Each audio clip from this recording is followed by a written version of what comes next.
Hi everybody, welcome back to those who have been hanging with me some time, and welcome to those of you who are new to my channel. I'm Adele Levine, intuitive and medium. All right, so I was going to do a whole different subject today, but there's been kind of a subject that keeps coming up. And so whenever I see that, my cat decides to make a lot of noise, for one. And for two, I decide I need to talk on it. And what that is a lot of misconceptions about the afterlife. I wanted to address them because I do see kind of a surge of people doing readings or giving information, and I do feel it's taking advantage of what has happened over these past few years with the pandemic and such. And obviously, as someone who takes this very seriously and puts all my heart and soul and sweat, blood and tears and all parts of me into this work to want to help people, as somebody who has lost many people in my life. Those of you who are new to me may not know, but I lost 3 parents by the time I was 28. I kind of want to take a serious note this time. So, let's get into it, okay? Misconceptions that is number one that people get told is your family member or someone you love in general, it doesn't have to be a family member, who has passed, is stuck. Yes, that they're stuck in between the worlds. They haven't quite made it over through the veil. And therefore, buy this reading, use these tools, buy this package or whatever, or maybe they blame it on you, saying, you've done this ABC, which is usually something like you're talking to them too soon, or you are upset with them, or you haven't forgiven them, or whatever, and that's making them stuck. No, let's be clear. Energies are what we're talking about, right? And oftentimes in this world, we tend to compare the afterlife to our world. We do that with so many things. We do it with animals. If you see like little movies where they, have the characters are animals, they always have to humanize it. We always have to make everything like us. And we tend to do that with the afterlife. We tend to believe there's an actual limit to time and space. What I mean by that is it's not like getting stuck on the 405. Anyone who knows LA, the 405 is literally hell on earth when you get stuck on it. It's not like the person you love is traveling to the other side, quote, and they got stuck. That is not how it works. When people die, as soon as they die, they pop out of their body and they're in this realm. It is an energy that is released from the body into that realm. So look at it like electrical currents that are running this machinery that we call a body. And those electrical energies, which I believe is our spirit and our soul, is released from this avatar and into this other realm where you no longer need an avatar. So it's very easy. And the one thing I hear over and over, and I can safely say thousands of readings I've done and thousands over the 19 years, is it was so much easier than I thought. I hear this over and over. So when people are telling you that you're stuck, why are they telling you? Good question. Here's why. Sometimes it's very deliberate. Sometimes the reader or the person telling you this information, also, it doesn't have to be a reading, it could just be someone who's read something or think they know how it works and all this kind of thing, and they're now passing on this information to you. And oftentimes it's in a reading. It is simple as they just can't really do the work, meaning they don't have the gift or the ability to actually connect to the person you want to connect to. And so therefore they're going to say they're stuck. How would you know? They're the medium, right? They're the person who's supposed to have these special gifts. And therefore, if they're telling you that your family member's stuck, then I guess they're stuck. However, if they were a legit person, and there are many, not just me, many readers who are legit, who will say to you, I just can't connect to the person you want to talk to. I'm so sorry. It's just not working. I'm just not able to, and therefore maybe we need to move on. Many people do that, but more often that I have found, and it has hurt many people, and I see in my clients or people who come to me, is usually going to blame you or say the person's spirit is, paying a price of some sort. And it's always going to make it like something negative that they're stuck. They're not going to be honest and say, I just can't do it. Now, if you ever had this happen, leave in the comments below. Please do, because people who have had this happen, we need to share, and I want to help you understand maybe why this happened to you, and so that we can get the word out. That's why I do this work, you guys. The reason why I do these videos and everything I do is really because I want to disperse of this pain that is being caused people, to tell you that your family member is stuck, and now here you are wondering why they don't want to talk to you. Okay.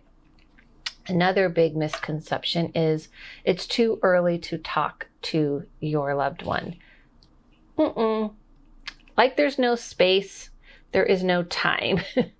Meaning, just like there's no limit to the space, because there's no physical world, there's no walls, and there isn't a physicalness to it, so that doesn't limit you. You don't have a body. There is no time in that realm. So when people say it's too early and you have to, I'm sure you've heard this, wait 2 days, 3 days, 30 days, whatever, because if you talk to them, they're going to pick up the phone. Do we have phones like this anymore? No, we have phones like this. They're going to pick up the phone and, oh no, they're stuck talking to you at some phone booth. And now they can't move forward. No. It's basically saying that if I send you an email or a text, now you're stuck looking at this text or email and you're only staring at it, and I have stopped you from going to do about your day. No. So if you compare it to technology, that realm, you will understand.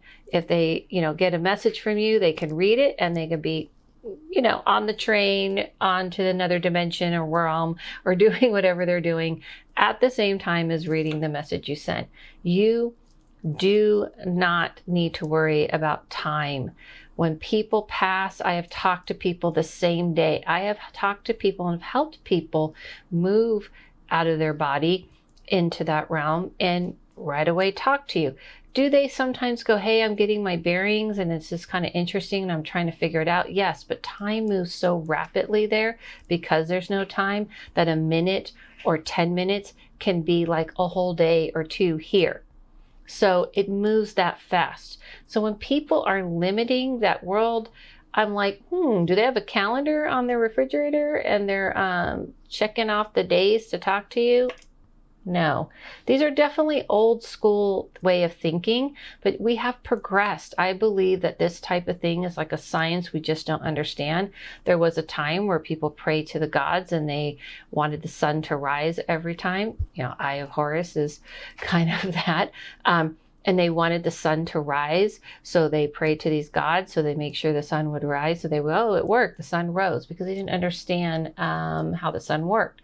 I feel that the more we progress in understanding how the spiritual world works, that we may understand it more in a scientific way, even though it's a science we don't quite get. This is another dimension. They're living in a frequency. So limiting that world to like our world, meaning, they have to wait a certain time and, before they can talk to me. Again, when a reader says that to you, again, they may be just innocently believing in these things. These are definitely something they believe. This may be their core beliefs going back to many ancient times. Totally fine. I totally get that. There's different cultures that believe different things, but many times it's people who are trying to make you feel like, oh no, this is too soon. Sorry, I'm glad you paid your money to get a reading, but it's too soon. They're just not able to talk to you. And what do you know? Again, the medium. Thirdly, do you need a medium to talk to the living? No. Wait. No, you're right. You don't need a medium to talk to the living. Do you need a medium to talk to the dead? No. You can talk to people who have died anytime, any place, anywhere, at all you want.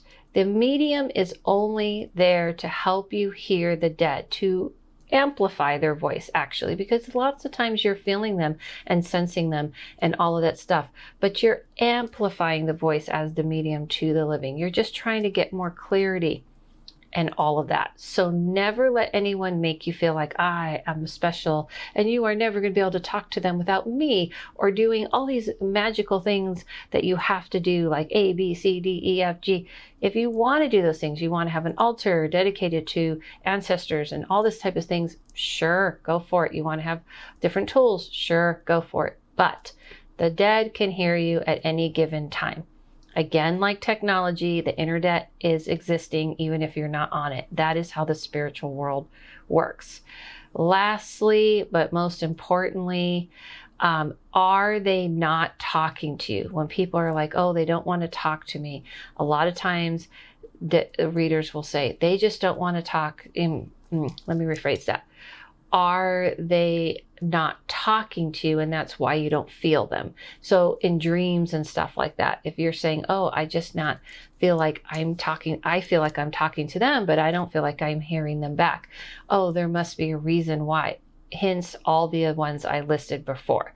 That must be why I don't get them in dreams, but my friend did, or that's why I'm not getting a feeling. No. What happens is that we, and this is the most important one, we are the ones that aren't hearing that realm. Whenever you're not hearing or feeling that realm, we are the ones not feeling or hearing them. You got to understand it's a frequency and an energy that exists with us on a constant basis, but we're not always tuning into it. A lot of the times people are not paying attention and tuning in. We get caught up in the mundane everyday life, the things that we need to do. And so really tuning into that realm starts to become harder and harder. The more grounded you get, the more your feet get rooted into the earth, and you get pressure and stress and different things in everyday life, then we tend to not tune in. All right, now, yes, the office, I had to show that off. Now, I want you to understand that whenever you're thinking about the spiritual world, try to discard how we see it here and be discerning in who you're getting information from, because just because someone is saying something to emotionally manipulate you, which is a very big trick on readers and even people who are teaching these things, is to emotionally trigger you. Oh no, they're mad at me. Oh no, they're upset. Oh no, they're lost. Oh no, they're stuck. Oh no, this. Oh no, that. And as soon as they get that emotion from you, or they say very general things like to say, oh, they love you, they miss you, oh, they feel like, you need to like move on and all these types of things, and now they emotionally got you in, then you're just all emotional and you just aren't paying attention to details. Confirmations. I am not the only reader who does this, but me, myself as a medium, I ask you who I'm. This part I'm not sure if other readers do. I haven't seen it yet. But for me, you ask who you want to speak to specifically. My grandmother on my mother's side, my friend. You don't have to give me a name, and I will speak to that person. Other readers may say, oh, we'll see who shows up, which is totally fine. But those readers will also make sure they're getting confirmations and details. Make sure you get a referral. Check them out. Check out everything about that person. And even if someone's teaching something, check it out for yourself and see if it makes sense. If it doesn't resonate, if it doesn't feel right, but someone's pounding it to you, like even with this video, this is what I've come to understand. You can take it or toss it if you want, but this is what I've come to understand. This is what I have come to understand over 19 years of doing this, dedicating my life to it, and as somebody who has dealt with grief and pain since I came into this world, since my mother died when I was 10 days old. So my aunt died when I was 18. Then my uncle died when I was 28. These were the three parents that I knew in my life. So they were all passed by 28. So I understand pain and I understand grief. So somebody who comes from that, who has also wanted to use this ability to help as many people as I can, this is what I've come to understand, but you may not agree with it either. And that's totally fine. But if you're going against your own gut, question it. Okay? So, like I always say, and I will continue to say, and I'll see, oh, by the way, on Patreon, I'm going to do a whole different thing on how someone has asked me to do a video on how to manipulate, not manipulate, but how to use energy, I should say, to protect and open, to open yourself up intuitively, and how to ward and protect. So if you want to jump over there, if you're not already on there. But like I always say, on closing, follow yourself, follow no one, listen to your inner voice, and I'll see you soon.